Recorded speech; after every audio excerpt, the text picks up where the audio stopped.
Semestinya macam itu. Islam cukup mudah. Tuan-tuan nak pakai songkok hitam, pakailah.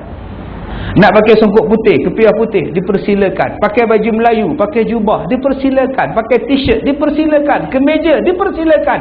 Janji tutup aurat. Sempoi Islam. Tengok agama lain tuan-tuan nak sembahyang.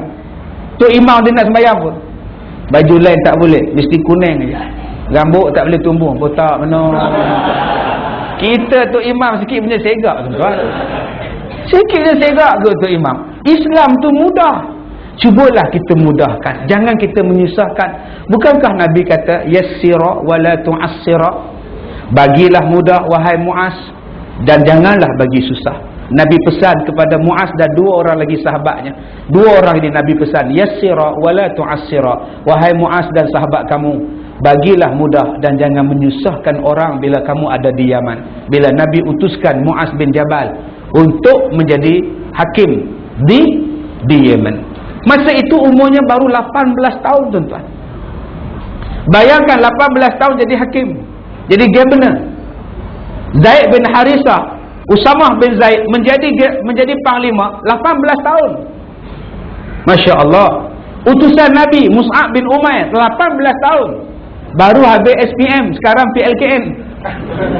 Bayangkan budak PLKN boleh jadi orang yang mengajar Al-Quran kepada orang-orang di Madinah.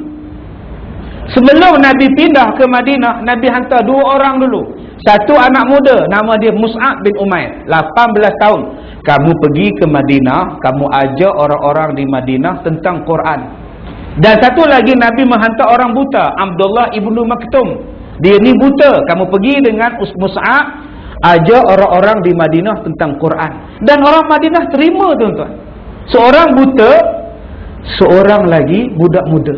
Orang Madinah tak kata, mata pun tak nampak, sibuk ngajar orang. Dia tak kata, baru 18 tahun, SPM tak keluar result, nak ajar orang. Tidak tuan-tuan, dia terima sebab ni manusia yang baik.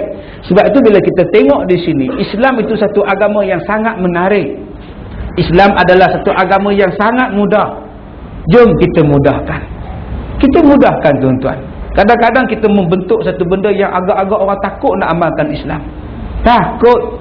Saya dah 2 minggu lepas ada satu orang bukan Islam masuk Islam, nama dia Lim. Lim masuk Islam. Kenapa dia masuk Islam? Dia accident. Bila accident, orang Islam, orang Melayu tolong dia. Tolong betul-betul, bawa sampai ke hospital. Saya tak kenal Lim.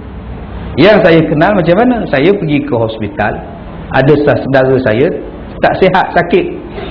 Saya tengok orang sebelah ni, Cina ni, seksa betul saya tengok dia. Belah sana, belah sini, aduh.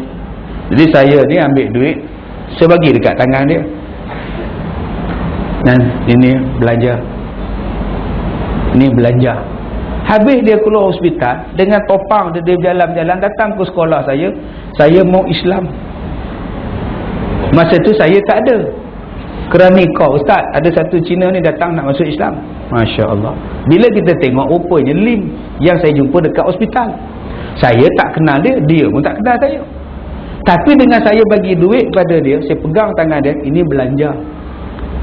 Saya tanya dekat dia, macam mana you tertarik dengan Islam? Dia kata masa dia accident, itu orang Melayu tolong dengan hati.